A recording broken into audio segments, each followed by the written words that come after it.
దిత్వా తుఫాను ప్రభావంతో నెల్లూరులో తెల్లవారుజాము నుంచి ఎడతెరిపి లేకుండా వర్షం కురుస్తోంది. పట్టణంలోని పలు ప్రాంతాల్లో రోడ్లపై నీరు చేరడంతో వాహనదారులు ఇబ్బంది పడుతున్నారు.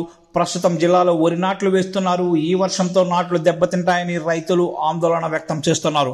తుఫాను నేపథ్యంలో ఎలాంటి ప్రమాదాలు జరగకుండా అధికారులు ముందస్తు చర్యలు చేపట్టారు. దిత్వా తుఫాను బలహీనపడి ప్రస్తుతం తీవ్ర వాయుగుండంగా కొనసాగుతోందని ఆంధ్రప్రదేశ్ రాష్ట్ర విపత్తుల నిర్వహణ సంస్థ అధికారులు తెలిపారు. తుఫాను మరింతగా బలహీనపడి వాయుగుండంగా మారుతోందని వెల్లడించారు.